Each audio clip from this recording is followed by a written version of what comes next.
getting started. My name is Ilya. I'm one of the co-founders and partners at Sanctor Capital. We um, invest and support early stage projects in the Web3 space, specifically focused on metaverse and gaming space. Um, just to get started, and I have to say this, nothing that I say is financial or legal advice. All of the opinions are my own. You may hear of projects, assets, names that we may have positions in, we have positions in, or we may want to open positions in the future. And in interest full disclosure, United Gamers, who help us with setting this space up. We backed, so that I think should cover all of the disclosures. Waypoint Web3 was set up to create kind of a safe environment for people to talk about all things gaming Web3.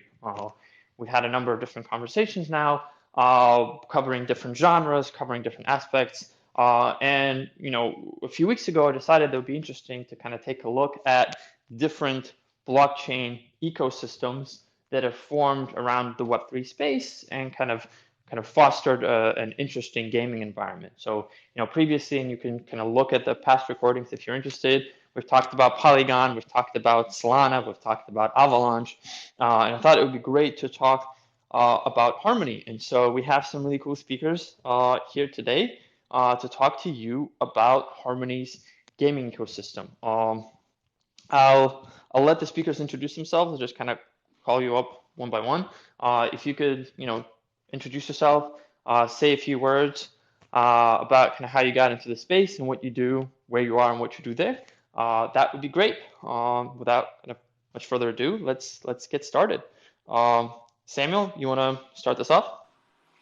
Sure, I can dive right in. The name is Samuel Harrison. I'm over here at Harmony, part of the core team.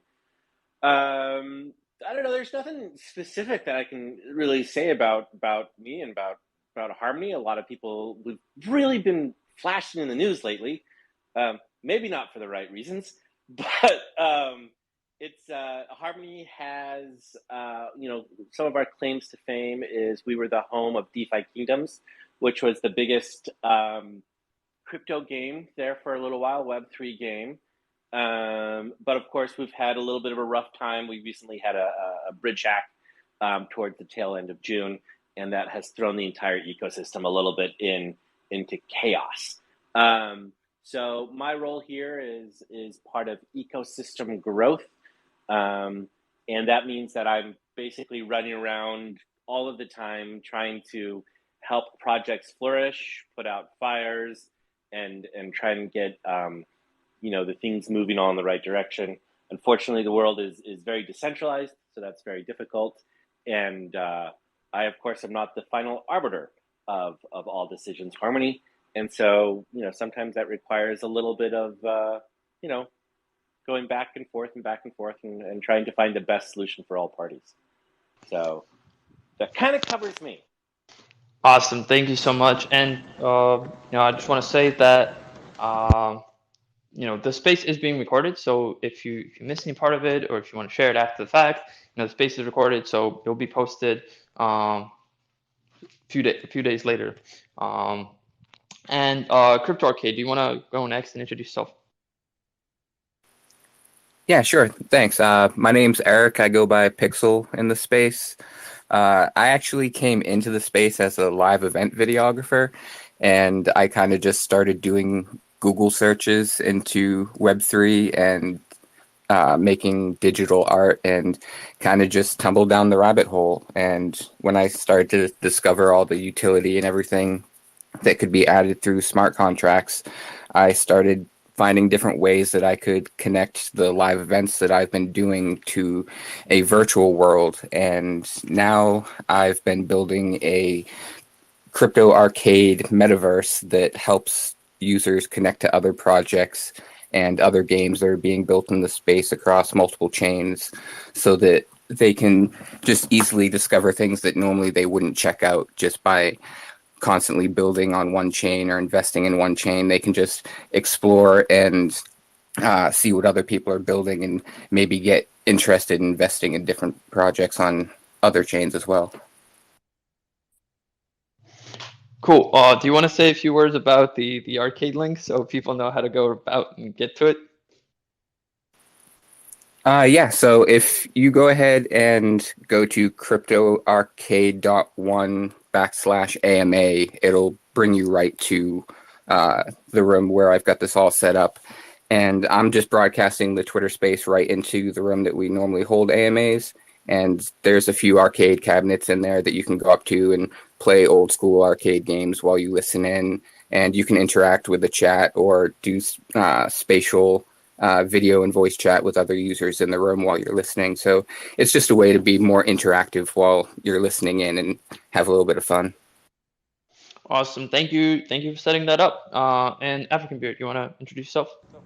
Oh yeah, for sure. My name is David. I go by African Beard in the space. I'm part of the Five Head Games team. We're currently building out some Web3 games. Specifically, right now our major breakout project is Ender's Gate. It's a trading card game inspired by Yu-Gi-Oh, and we added our own twist to it. Um, yeah, we started building on Harmony back in August 2021, and yeah, it's been going pretty well. We've been building through all this the downturn and uh, up until recently the hack that occurred. But yeah, we're still optimistic. We don't have any plans on completely migrating out. We're still building ahead, and yeah, we're just watching and seeing what's gonna happen. Awesome. So I want to kind of thank you for introducing yourself. I want to lead this discussion kind of in a more open format way. So I'll ask some questions, and then any of the speakers you can kind of jump in. If we go quiet for too long, then I'll pick on somebody. But hopefully the discussion will kind of lead itself. Um, if anybody in the audience, you have any questions towards the second half of the talk, we will open this up for audience, so you will have a chance to ask our awesome speakers your questions. So just be a little bit patient, and towards the second half, you can start raising your hand, and you will be able to ask questions. Just to start, I think it makes sense to kind of start with the promise of Harmony, right? What does Harmony offer to game developers? Why did it become kind of this exciting space for game developers to consider developing their games on? Outside of kind of the recent debacle that happened around the hack. And Samuel, maybe it makes sense for you to start that. Of course, I'm happy to start that. And I do want to make one thing clear as I dive in here. I know I referenced, DFK as, one of the big games. Obviously, DeFi Kingdoms is not the only game that is on Harmony, nor is it actually the most prominent game right now. It was just the one that was the biggest at the time. Like, that really put Harmony on the map. The games that we currently have on Harmony are incredible. Ender's Gate is one of them. I freaking love that game. So props, African, for the work that you guys do over there. And we have Thanks. many more. And I really, really enjoy like the various different builders in this space. The question is what does Harmony offer? And I'm going to put this in the context, like you said, of what was happening before the hack. Blockchain gaming in general is in its very, very early days. And so there's a lot of things about how to integrate Web3 that we're still working on figuring out. But we do know that some things we need to have. And that's one of the things that DeFi Kingdoms really showed, is the fact that they had quite possibly the largest and most difficult core contract that we've ever seen out there. Like, they had 90 million gas And to put that in context, most contracts are around 9 million gas. And so most other chains, in fact, I would argue that no other chain would have been able to handle that level of complexity at the very beginning. Now, DeFi Kingdoms has expanded over to Avalanche. They spun up their own chain over there. Recently, I hear that they've released their quest contract over there as well, so you can start doing quests. I have not played it over there, so I don't know if it is as robust as the original Serendale on Harmony. But that was one of the very first things that allowed it. Now, I had a long conversation with Frisky Fox probably about 2 months ago, talking to him about why he chose Harmony. And the big reason why he chose Harmony was the transaction fees were so low and are so low on Harmony that it allows players and game designers that the ability not to have to worry about that particular piece of overhead. You can do approved transactions and interactions with NFTs and smart contracts throughout the whole game and not have to worry about, spending $100 per game session. You can still spend $100 on buying your NFT to play the game, or $100 to purchase the game like you would, a game for your Xbox, but at least every time you sit down to play, you don't have to pay $100. And so that was Frisky's number one reason to deploy on Harmony, was this really, really low transaction fee. The other thing that was really good that Frisky identified was the fact that we had this 2-second finality. Now, there are other blockchains that have really fast finality as well, but we are up there amongst the top rung.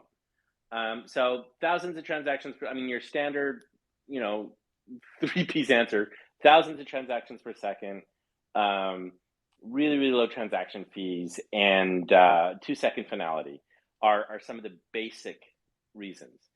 Now, pre-hack, things have changed a little bit post-hack, but pre-hack, one of the other great things, our community is so supportive and so active about finding these games and promoting them themselves and diving in really quickly to some of the projects that were built. That is one of the things that I think that we really do stand above and apart with, is the strength of our community. It's coming back in recent days, but the hack really did sour a lot of the community, and a big part of that actually wasn't the community. It was the response, the lack of response, I guess I'll put it that way, the slow response from the core team about how we were going to handle that hack. In a lot of ways that we're still working our way through that. But that was a very, very strong part of what made Harmony great, was the strength of their community. So I'll pause there and let some other people also speak in on that point.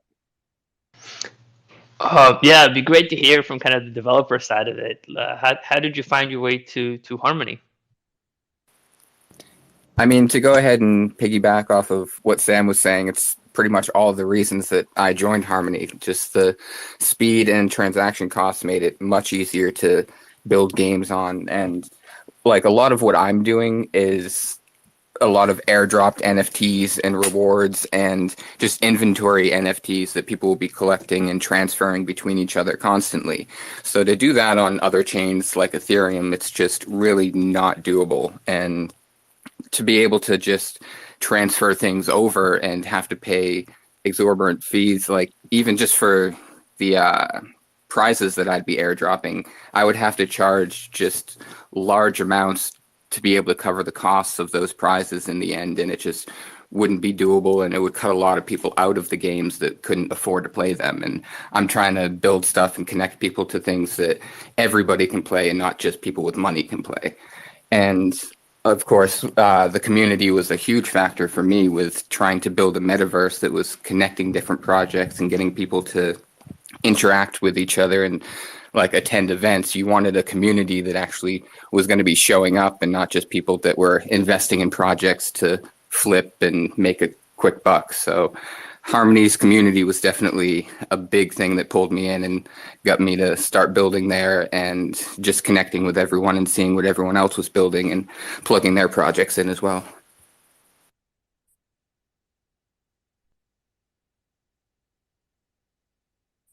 Yeah, for me specifically, um, yeah, the low fees were a very attractive factor in jumping on Harmony. Coming from BSC, we saw transaction fees starting to, get up there, and we took inspiration from a game on Ethereum called Gods Unchained, and we saw that they were just struggling with their transactions. Players would play and they wouldn't be able to, do anything because it'll cost. It was upwards of like $50 just to do anything in the game, and so we didn't want that same headache. So the gas fees on Harmony were a big factor. On top of that, as Crypto Arcade mentioned, the community of Harmony was just, and it still is very passionate. Um, we put out the idea and got a lot of support immediately, and we were surprised because we thought it was a very small niche community, but we found out real quick that there's a lot of power there, and so it kind of fueled us even more, and it fueled what we essentially we held a sale, and from there we were able to fund the project, and we're still building. Um, the other thing that attracted us would be just the fact that there were more projects, joining the whole space. Right now, the gaming portfolio for Harmony is quite impressive. There's Evo Versus, When Lambo, DeFi Mods, Mars Colony I think it's actually still pretty big over there. Knights and Peasants, and we were actually looking to collab with Tranquility City, um, but the whole ecosystem at the moment, people are just, like you said, Sam, it's really all about, everyone wants to figure out the best way to fix what occurred, and it's the response initially, put a bad taste in people's mouths. Um, and I don't know, it's something that's ongoing. It hasn't been, there's no one fit solution, but I am glad that the initial decision that was made was backtracked, and the team went back to the drawing board.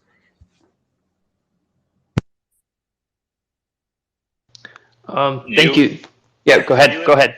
sorry, I was just gonna say you and me both. I'm really happy that initial plan was scrubbed very quickly. So I want to just express my appreciation for the community for making their voice heard regarding that.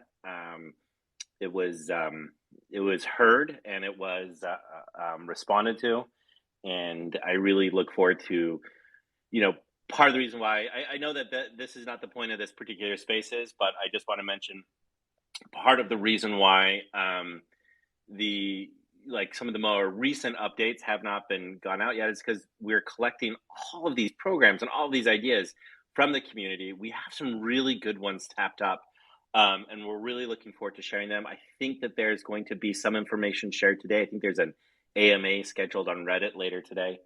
Yeah, there Um, is. but the takeaway is uh, we are going after multiple solutions, not one solution, because the problem itself is complex and large enough that going after one solution would take just too much, right? Way too much.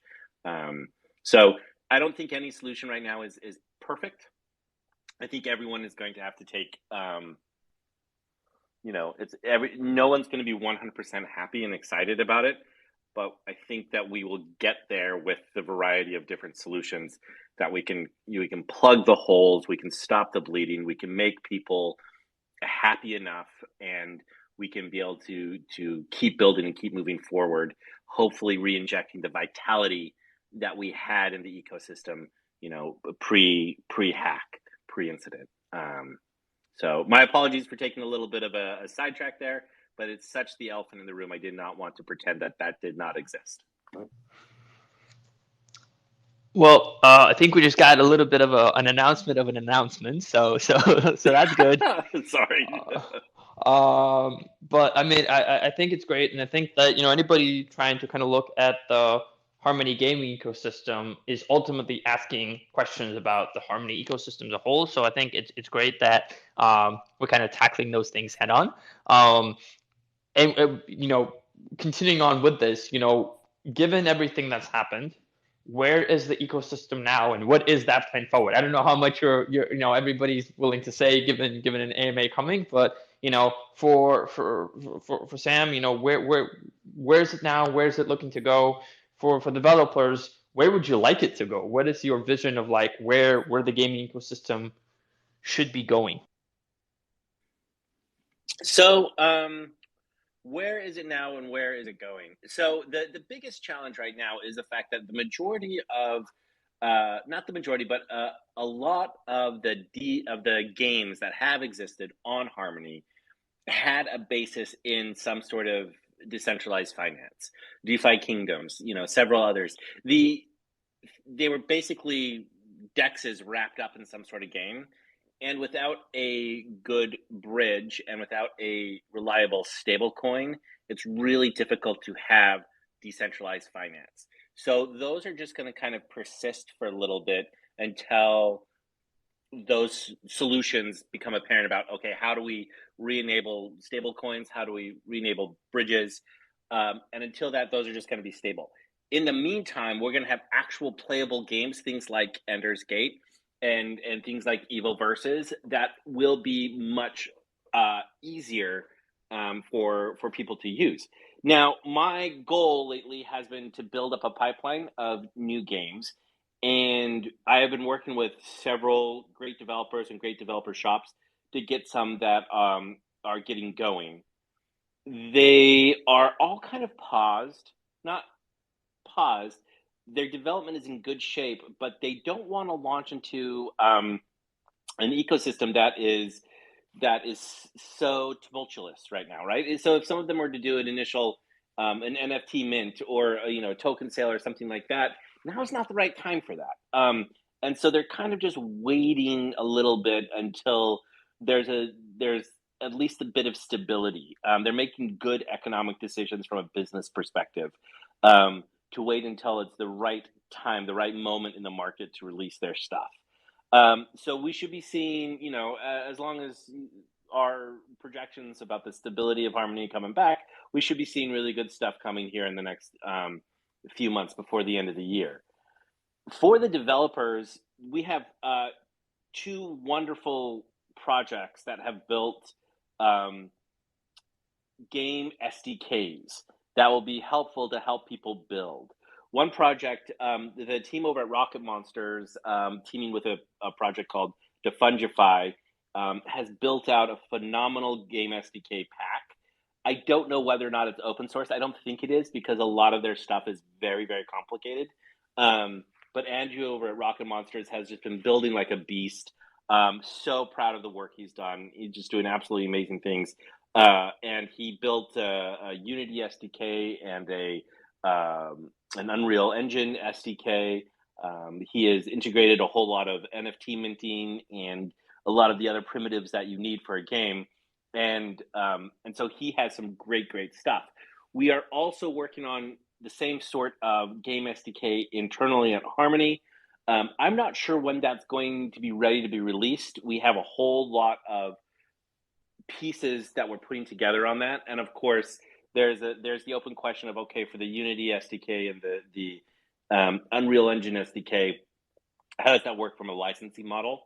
Are we able to release it kind of open source, free to use sort of a thing, or do we have to ask for some licensing fees?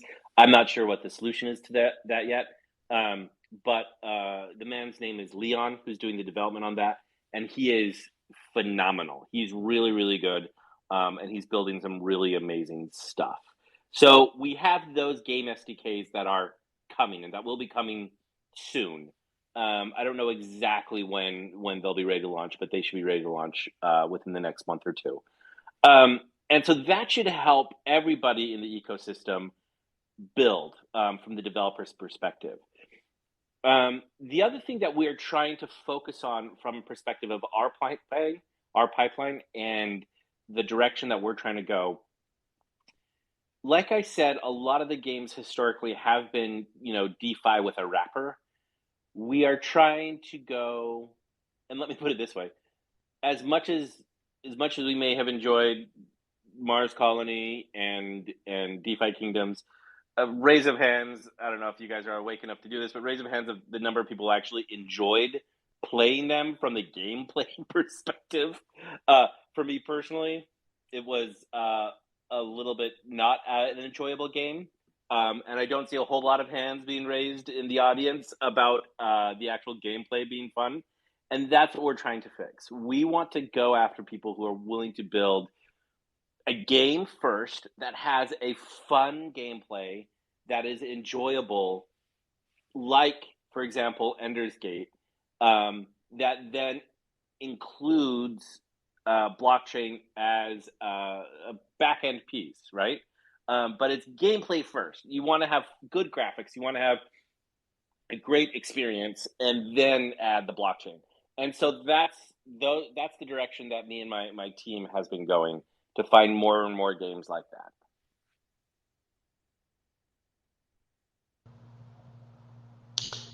What about the games developing there right now? Crypto Arcade, Ender's Gate. You want to weigh in on this? Yeah, for me, I don't know how you want to.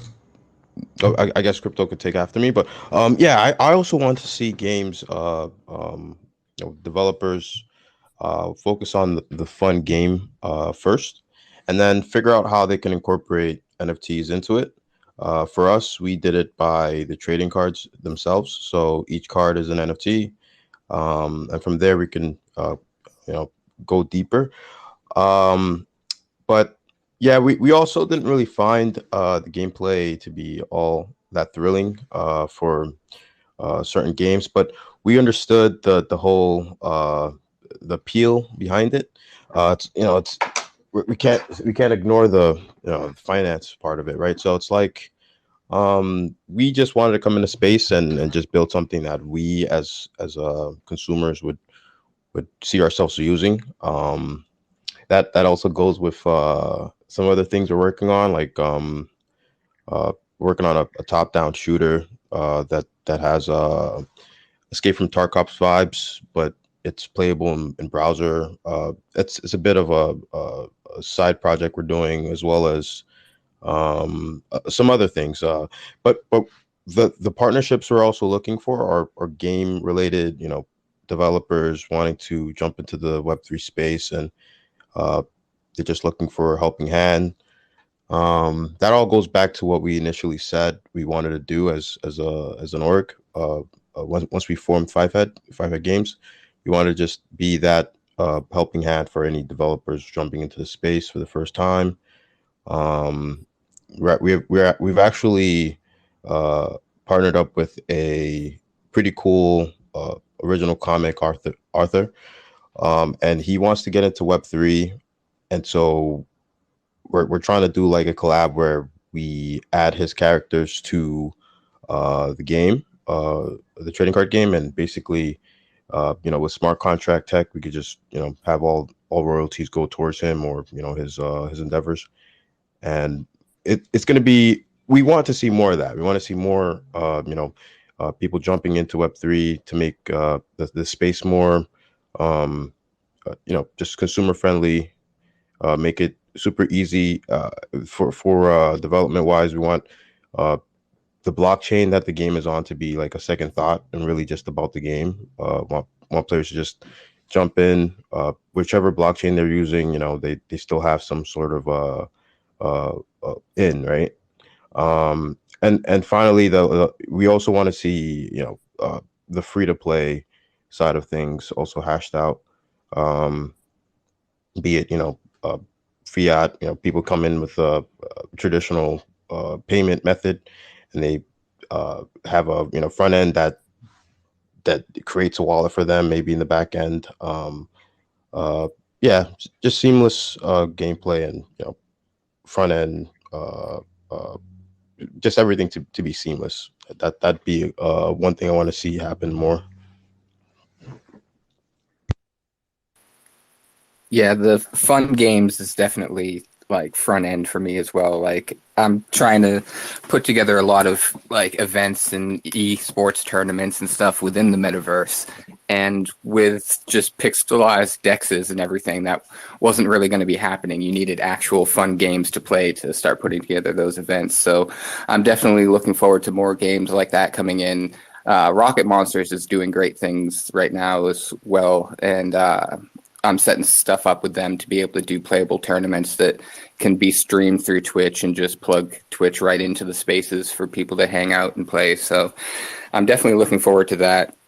And like Beard mentioned, the whole being able to collaborate with other games, I'm really looking forward to just seeing how different NFTs will be able to be transferred to different games and give you different bonuses depending on what you're playing, and still have the creators being able to make money off those royalties and still support their business with these collaborations and just grow to a new audience.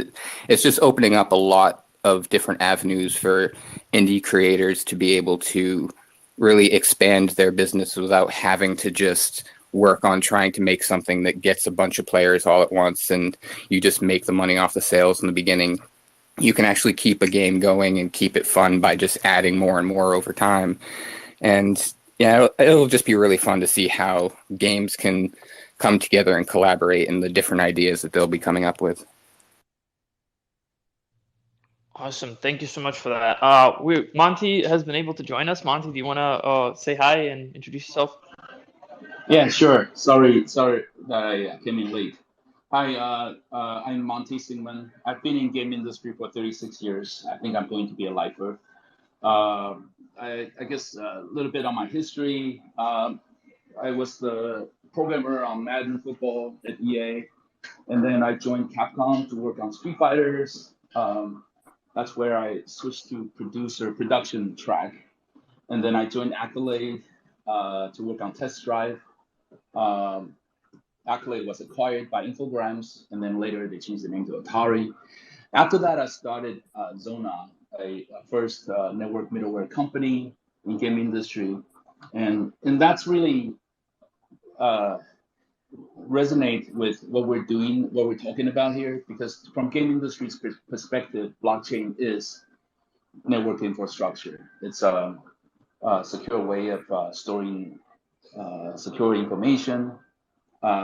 So I have some network experience there. My background is computer science. Yeah, so the past, and then I sold that company to a Chinese company called Shanda, and it was the biggest game company in China. And after that, I've been in China, bringing Western games into the Chinese market. I've brought in Monument Valley, Gardenscape, Toy Blast, so on and so forth, over 50 titles. And right now, I'm CEO of Miracle Universe. We are a decentralized Web3 game publisher. So I'm just here. I would love to learn more from you guys.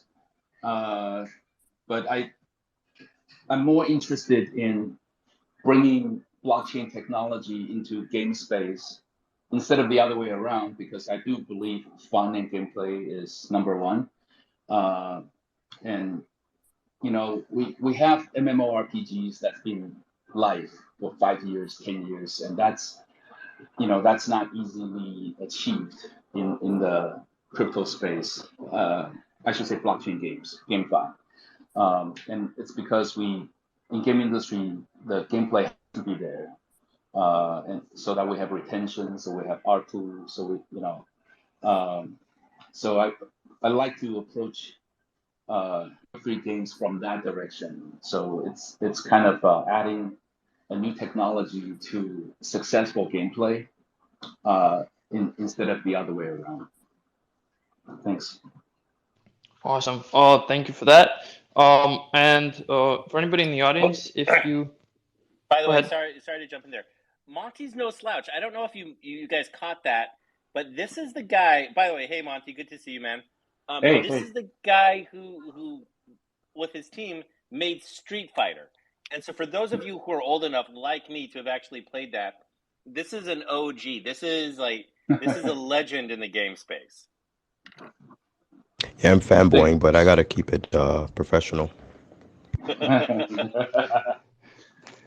I think if you haven't played Street Fighter, I think this is kind of like 101. Go back to the basics and then go back and play Street Fighter. I think it's just kind of 100%. right. But yeah, I want to take this opportunity to open things up for the audience. If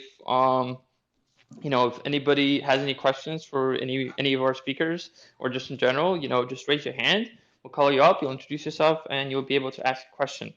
Um, in the meantime, did want to ask about this kind of tendency for now games launching multiple instances. How do you think about this? How do you manage that? What is kind of the future of that, and how does it affect the Harmony gaming ecosystem? So by multiple instances, I assume you mean multiple chains. Yep.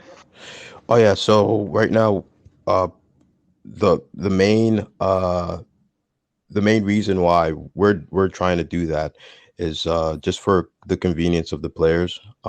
We noticed that sometimes users they they stick to one blockchain, and don't typically give another one a chance. Aside, on top of that, uh, we're trying to aim for mass adoption, and we know some users just want to jump in and not even uh, look at which blockchain they're on.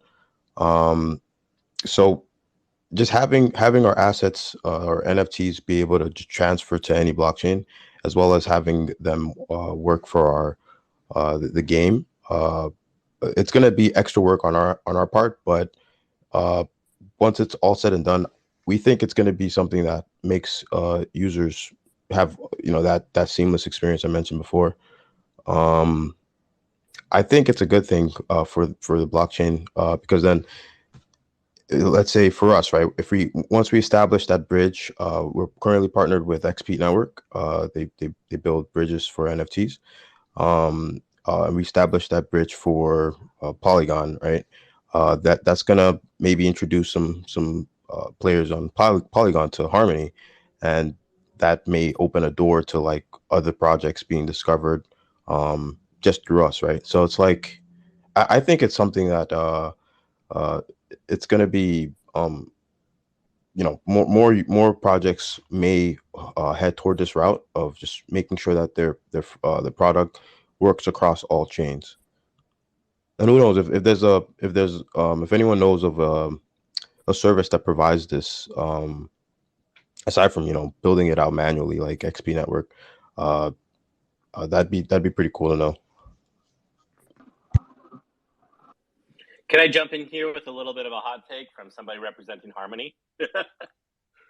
um, so I am actually a huge fan of multi-chain. I think that when you're talking about DeFi wrapped as a game, you'll run into a lot of problems because you have to deal with liquidity issues, you have to deal with a whole bunch of other things. But when you're talking about a game, right? This is like being able to play Fortnite on any device that you have. You can play it on your Switch, you can play it on your computer, you can play it on your Xbox, and you can play with people that are on Switches, Xboxes, and computers. Um, Hmm. we can remember the time when people playing on Nintendo could only play against other people on Nintendo when they're playing multiplayer. And it was fine because you had multiplayer, but it wasn't awesome. And that's what I want to see. Driving to F. Compare's point about the adoption, we don't want to, as game designers and as game players, we don't want to necessarily care that our router is built by Netgear or Cisco or whoever. We just want our computers to be able to connect to the internet. And that's kind of how I view blockchain. We shouldn't care one way or the other if we're on Harmony or we're on Avalanche or we're on Polygon. As long as the user experience is good, then we should be able to play with anybody else on any of those other chains. And that's how we get blockchain technology adopted far and wide is we drive for this interoperability. I do think that the basic premise about why to build on Harmony is still incredibly strong, but I also believe that there has got to be a path where it doesn't matter kind of where you build. Just like it doesn't matter if you're in AWS or if you're in Azure or if you're running your own server in your closet. At the end of the day, yeah, there are some technical and monetary constraints that you have to deal with, but for the end user, they don't care. And that's what I see as being really, really powerful, really, really a big piece of the future.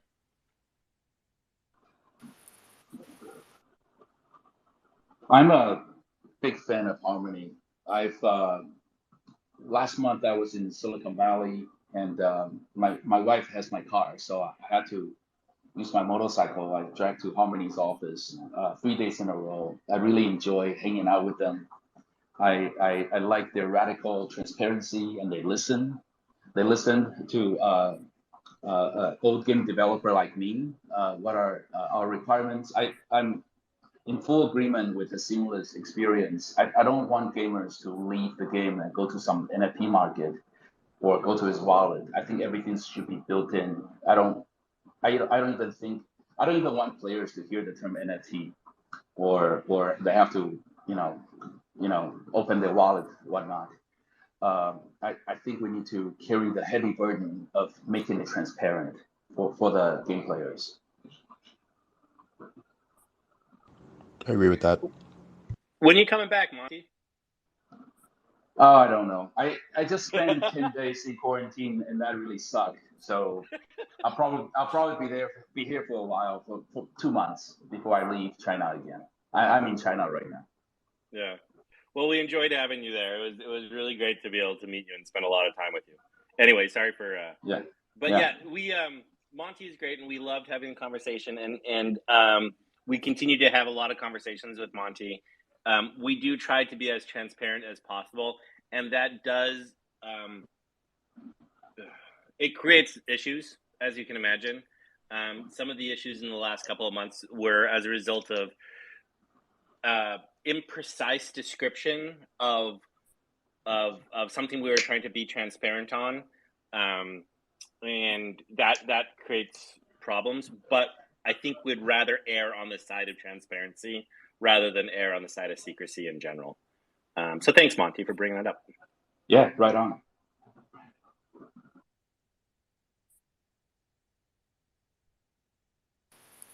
Well, I'll just hop in real quick and just go on what Sam was saying, and that's always how I've looked at the multi-chain approach, is that every blockchain is kind of just like its own console where you can just play the games from a different operating system. And from the beginning, I've always been looking at building this as a multi-chain project.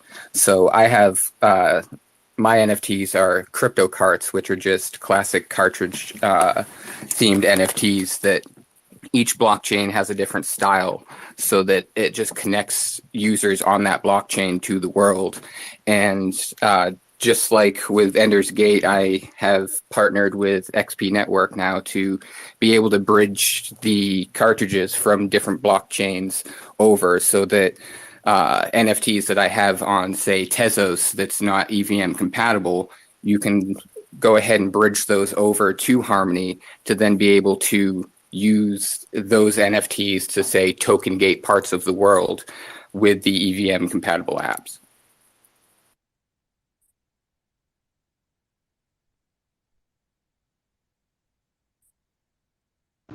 I'm curious with respects to kind of, we talked about kind of a seamless experience, but, what tooling is still missing to allow kind of game developers and gamers to kind of enjoy Web3 gaming? And what of that is being developed in Harmony right now?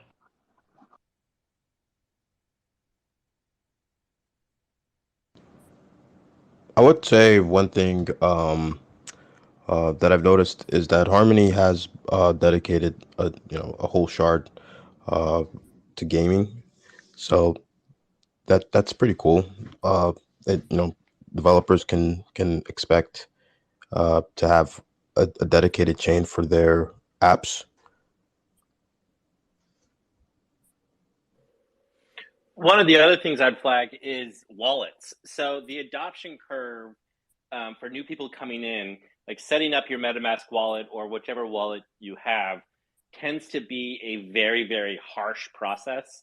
I don't know if you guys remember the last time you set one up, but like you never want to do it ever again. And so one of the projects that we're working on as part of the game SDK is to enable a wallet to be integrated into the game itself, and also including some features from, if any of you guys know the Tron Link wallet, which can, as you log in, you can say, okay, I'm going to approve any transactions for the next half an hour, which means that you don't have to continually go back there and approve a transaction over and over and over again. You don't have the interruption of the gameplay, and that definitely helps. The third area, and this is the work that we're doing very closely with Timeless, is a wallet that is not based in. It's very, very secure. I want to start with that, but it's not based in the the long seed phrase security measure. You don't have to write this down and record it. Instead, it's based in the social recovery. This is the social wallet that we've been talking about, we've been working on for quite some time. Timeless is taking it into production. They're doing great work over there. Right now, I think it's branded as the One Wallet. It's still in beta and only on iPhones, and so you have to go through test flight to be able to get it. But I highly recommend you guys checking this out. It is a phenomenal social experience. You log in there and you can go into the chat rooms and you can mint your own NFTs. And in the chat room, you have a functionality much like Apple Pay, where you can say, hey, I'm going to request, $5 from Sam, and I'm going to send him a text message to do that. And these messages are on-chain messages, by the way. That's one of the things that Z and his team over at Timeless solved probably about 9 months ago, is on-chain messaging through your wallet address, which is awesome. And so I highly recommend taking a look at that. And so integrating those wallet primitives into the games will make the game experience just so much better.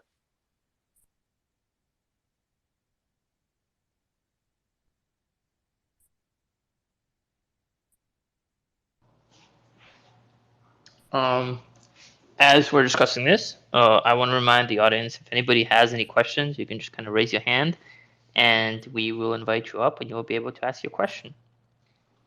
I do have to flag that I do have a hard stop at the top of the hour, so I have about 8 minutes left. Yep, that's usually kind of where we stop. We usually run this for about an hour. So if anybody in the audience has a question, this would be a good time to kind of raise your hand and ask a question. One thing that I wanted to ask is, is there a genre that lends itself better to Web3 gaming? I think we've seen kind of a lot of things pop up recently. Is there one that lends itself better to Web3? Can I answer this? Go ahead. Yeah, I'm very biased. I think MMORPG is the best. By far, it is the best. Obviously, MMORPG is a very big genre, but I just think a big world, an RPG, you build up your character, so the stickiness is built in, and you work on your character for a long time, for months, for years. I just think it's a natural candidate to be blended with blockchain. That's my personal take.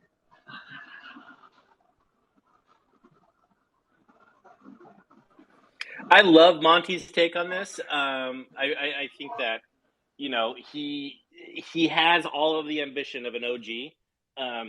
The flip side is MMORPGs are not easy games to build, and they take a while. And so to integrate that level of complexity of a game with blockchain, it takes a good moment to get there.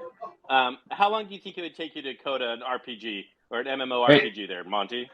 So Sam, from scratch, obviously it will be years, but I've been doing business development for the past 10 years. So Mm-hmm. I don't believe in this non-invented here syndrome. I don't believe that you have to build everything from scratch by yourself. Otherwise, it's not a good game.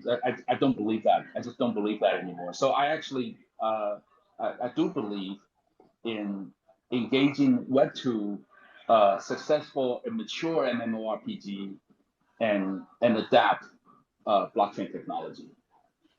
So Which is one of that's the more. yeah, Yeah. which is one of the reasons why I love you as a partner. Like I really do. Like this is where you really shine for us as a partner. Is you can help us navigate these waters. For me, when I think about like a gameplay that just floats naturally into Web3, I think, to be honest, a lot about Enderscape. Like that is such a gimme. Like just it's there for the taking. You have these cards that have these characteristics and these boosts and so on and so forth that you can just put together as NFTs, and then you can just run the calculus about, okay, how does this work together? And it's in, that's how Nintendo started, was as a trading card company before they launched the NES. But Monty, I will bow to your greater wisdom and experience and say, wherever you lead, Monty, I will support you all the way. I do notice more and more esports like games, like arena based, that started using blockchain. I was very skeptical last year, but this year I'm seeing more and more examples of them, starting to look good. So maybe there's room for esports like games. But I still think in a perfect world, MMORPG is the best candidate. And for some reason, MMORPG is one of those genres that we're slowly losing the art of building them in game industry.